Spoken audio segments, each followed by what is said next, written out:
जय जय श्री राम। कार्तिक मास में सभी कथा कहानियों के साथ में राम कथा सुनने का बहुत पुण्य फल मिलता है। यह जरूरी नहीं है कि आप पूरे कार्तिक मास का व्रत करें। कार्तिक मास में बिना व्रत किए स्नान करने के बाद आप इस राम कथा को सुनेंगे तो भी आपको कार्तिक मास का संपूर्ण फल प्राप्त होगा।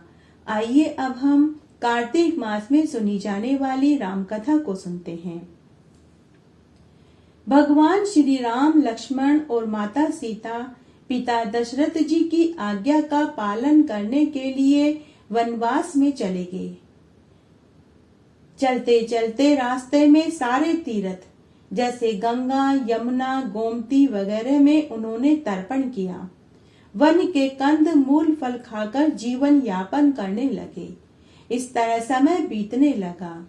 जब कार्तिक मास आया तो एकम तिथि को राम जी की आज्ञा से लक्ष्मण जी कंदमूल फल तोड़ कर के लाए और माता सीता के आगे रख दिया।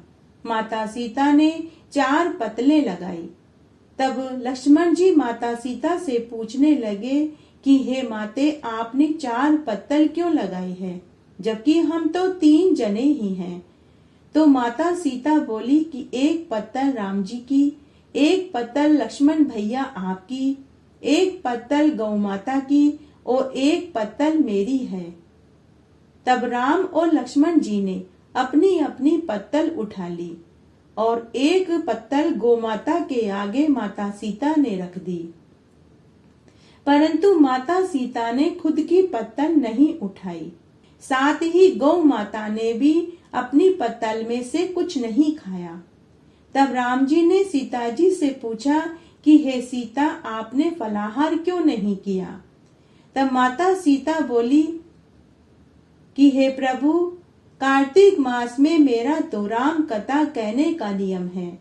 राम कथा कहने से पहले मैं फलाहार नहीं कर सकती। तब राम जी ने कहा कि हे प्रिय, राम कथा तुम मुझे सुना दो। तो माता सीता बोली कि आप तो हमारे पतिदेव हैं, आपको राम कथा मैं कैसे सुना सकती हूँ। तो लक्ष्मण जी बोले कि हे माते, राम कथा आप मुझे सुना दीजिए। तो सीता माता बोली कि हे भैया लक्ष्मण, आप तो शादीशुदा हैं, औरतों की बातें औरत ही सुनती है। तब लक्ष्मण जी विचार करने लगे कि हम तो वन में रह रहे हैं, यहाँ वन में औरतें कहाँ से आएगी। तब लक्ष्मण जी ने धरती पर एक माया नगरी बसा दी। उस नगरी की सभी चीजें जैसे महल मालिया, बर्तन, कपड़े, काम करने की सारी चीजें सोने की थी। लक्ष्मण जी ने उस नगरी का नाम सोन नगरी रख दिया। उस सोने की नगरी में सभी आदमी औरत सभी घमंडी थे। उस नगरी में कोई भी गरीब नहीं था, सभी अमीर थे। उस नगरी के निवासी आदमी हो, औरत हो, बच्चा हो, राजा हो, भिखारी हो, कोई भी हो, सभी अभिमान से भरे हुए थे। राजा से लेकर भंगी तक घमंड में पागल थे। तब लक्ष्मण जी ने माता सीता से कहा कि हे माते, इस वन से थोड़ा आगे जाने पर आपको एक सोने की नगरी मिलेगी। वहां कुएं पर गांव की बहुत सी औरतें पानी भरने जरूर आएंगी। आप उन पनिहारिनों को राम कथा सुनाकर आ जाइए। तब माता सीता कुएं पर गई। वहां बहुत सी पनिहारिनें पानी भर रही थी।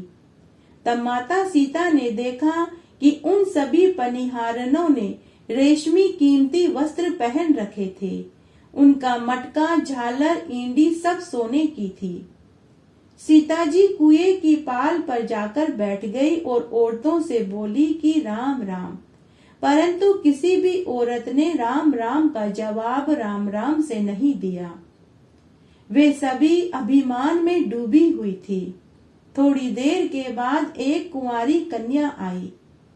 माता सीता ने उसे भी राम राम कहा, लेकिन उसने भी राम राम का जवाब राम राम से नहीं दिया। माता सीता ने उस कन्या से कहा कि बेटी, क्या तुम मेरी राम कथा सुन लोगी? तो वह कन्या बोली कि आपकी राम कथा सुनने का मेरे पास समय नहीं है, मैं तो अपने घर जा रही हूँ। माता सीता ने उससे कहा कि बेटी, मेरे राम लक्ष्मण भूखे हैं। तो वह कन्या बोली कि कौन राम लक्ष्मण? मैं किसी को नहीं जानती, मैं तो अपने घर जा रही हूँ। मुझे मेरी माँ भोजन खाने के लिए बुला रही है। ऐसा कहकर वह कन्या अपने घर को चली गई। उस कन्या की बात से माता सीता को क्रोध आ गया। उनके क्रोध आने से उस नगरी को शाप लग गया। उनकी सोने की नगरी पीतल की हो गई। जब कन्या अपने घर पहुंची तो माँ ने कहा कि बेटी, बेटी, तेरे जेवर, मटका और ईंडनी सब पीतल की कैसे हो गई? लड़की ने कहा कि मुझे तो पता नहीं, मैं तो सब सोने की ही पहन कर गई थी। परंतु कुएं पर एक बहुत सुंदर सी तपस्विनी बैठी हुई है।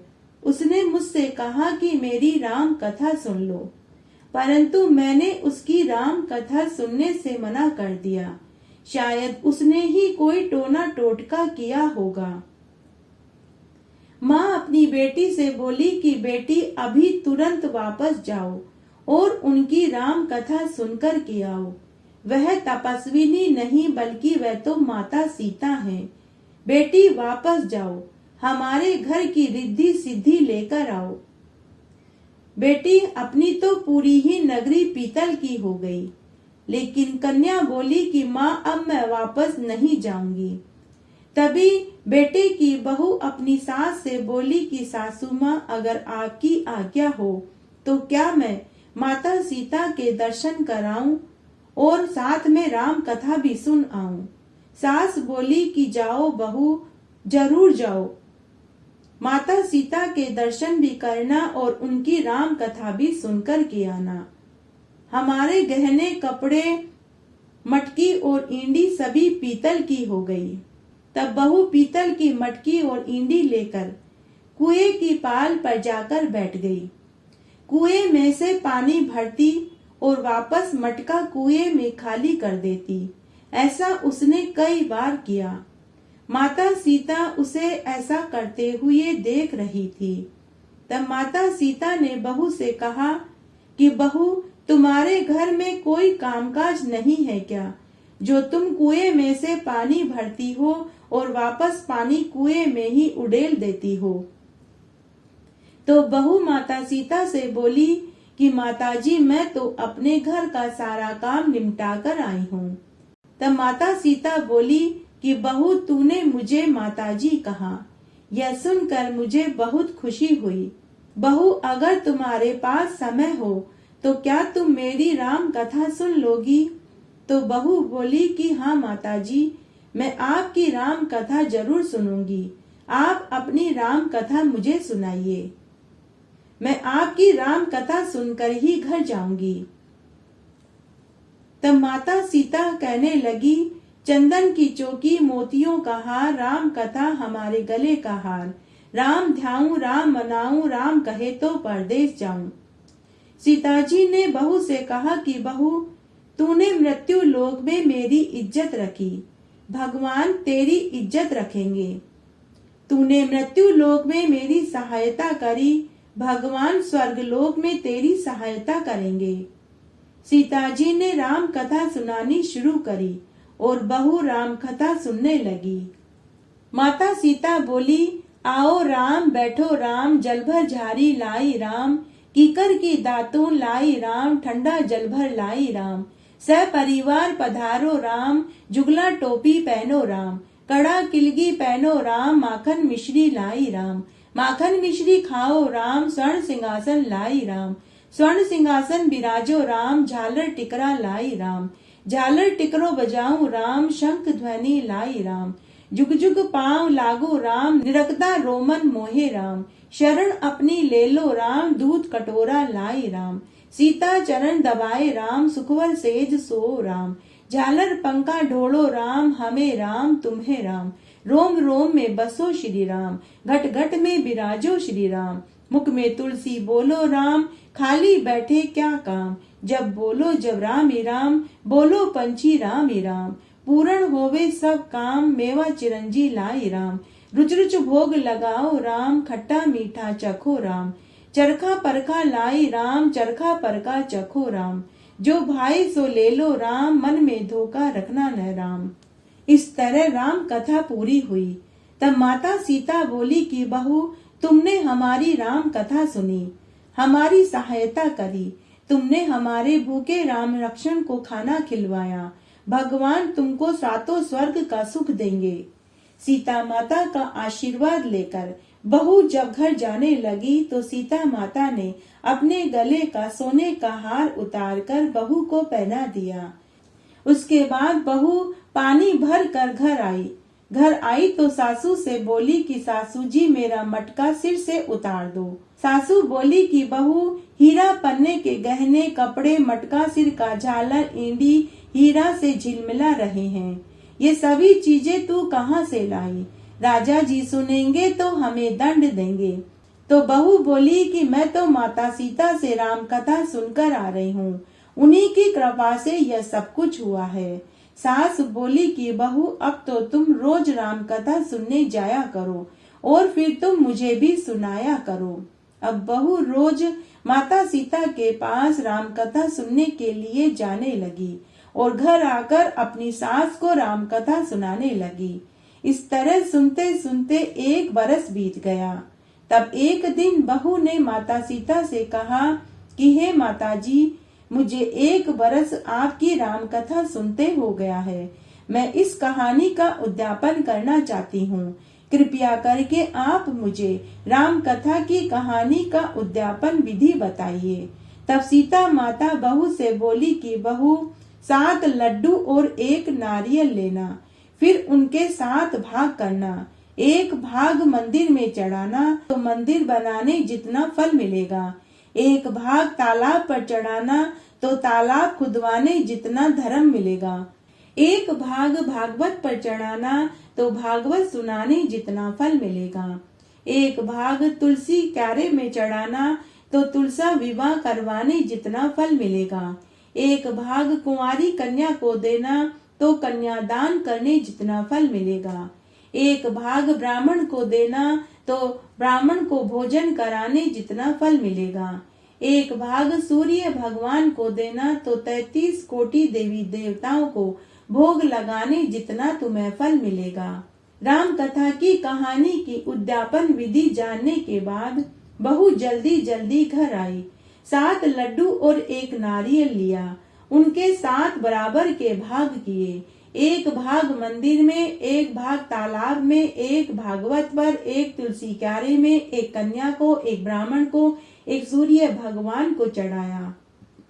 सूर्य भगवान को चढ़ाते ही 33 कोटि देवी देवताओं को भोग लगाने जितना उसे फल मिला। उसके बाद बहू वापस माता सीता के पास आई और बोली कि माता जी, मैंने राम कथा की कहानी का उद्यापन कर दिया। तो माता सीता बोली कि बहू, अब तुम बैठ जाओ, 7 दिनों बाद तुम्हारे घर बैकुंठ धाम से देव विमान आएगा, तुम उसमें बैठकर बैकुंठ धाम चली जाना। 7 दिन के बाद बैकुंठ धाम से रिमझिम करता हुआ विमान आया। बहू अपनी सास से बोली कि सासू जी, देव विमान आया है, आप भी मेरे साथ चलिए। तो सासू बोली कि बहू, मैं अकेली कैसे जाऊं, अपने ससुर को ले लो, माता पिता को ले लो, भाई बंधु कुटुंब कबीले को ले लो, अड़ोसी पड़ोसी को ले लो। तो बहू ने विमान में सबको बिठा लिया, फिर भी विमान खाली था। तभी ननद भागी भागी आई और बोली कि भाभी, मुझे भी विमान में बैठा लो। उसके ऐसा कहते ही विमान भर गया। तब बहू माता सीता से बोली कि माता जी, हमारी ननद रानी को भी विमान में बैठा लो। तो सीता माता बोली कि तुम्हारी ननद घमंड से भरी हुई है, हमारा विमान तो कच्चे धागे से बंधा हुआ है, अगर यह विमान में बैठेगी तो डोरी टूट जाएगी। तब ननद बोली कि भाभी जी, मैं यहाँ अकेली रहूंगी तो मुझे सांप बिच्छू खा जाएंगे, तो भाभी अपनी ननद से बोली कि बाईसा, आपकी करनी आप ही भोगो, हम अपनी करनी से सीता माता के साथ बैकुंठ जा रहे हैं। इतने में बहू अपने पति के साथ विमान में विराजमान हो गई।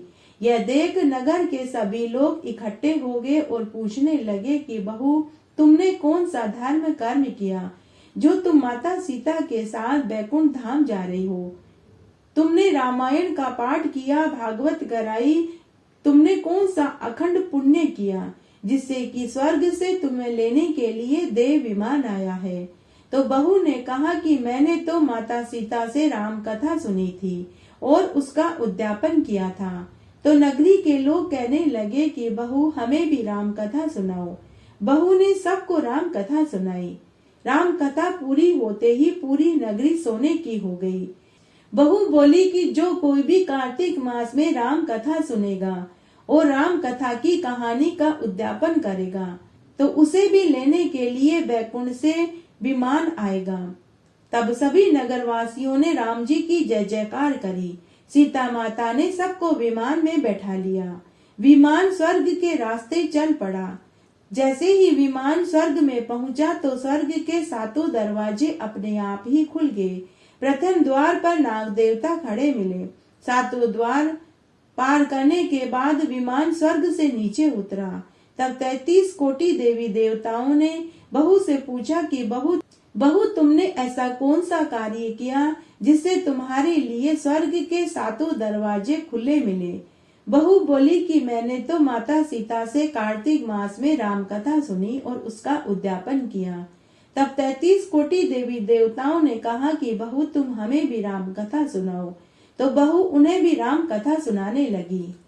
बहू ने कहा, आओ राम, बैठो राम, जल भर झारी लाई राम, कीकर की दातून लाई राम, ठंडा जल भर लाई राम, सपरिवार पधारो राम, जुगला टोपी पहनो राम, कड़ा किलगी पहनो राम, मक्खन मिश्री लाई राम, माखन मिश्री खाओ राम, स्वर्ण सिंहासन लाई राम, स्वर्ण सिंहासन बिराजो राम, झालर टिकरा लाई राम, झालर टिकरा बजाओ राम, शंख ध्वनि लाई राम, जुग जुग पांव लागू राम, निरक्ता रोमन मोहे राम, शरण अपनी ले लो राम, दूध कटोरा लाई राम, सीता चरण दबाए राम, सुखबर सेज सो राम, झालर पंखा ढोड़ो राम, हमें राम तुम्हें राम, रोम रोम में बसो श्री राम, घटघट में बिराजो राम, मुख में तुलसी बोलो राम, खाली बैठे क्या काम, जब बोलो जब राम ही राम, बोलो पंछी राम ही राम, पूर्ण होए सारे काम, मेवा चिरंजी लाई राम, रुच रुच भोग लगाओ राम, खट्टा मीठा चखो राम, चरखा परखा लाई राम, चरखा परखा चरखो राम, जो भाई सो ले लो राम,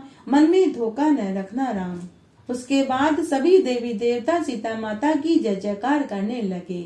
आप सब भी प्रेम से बोलिए, जय जय श्री राम, जय जय श्री राम, राम ही राम, राम मनाऊं राम ध्याऊं, जय जय श्री राम।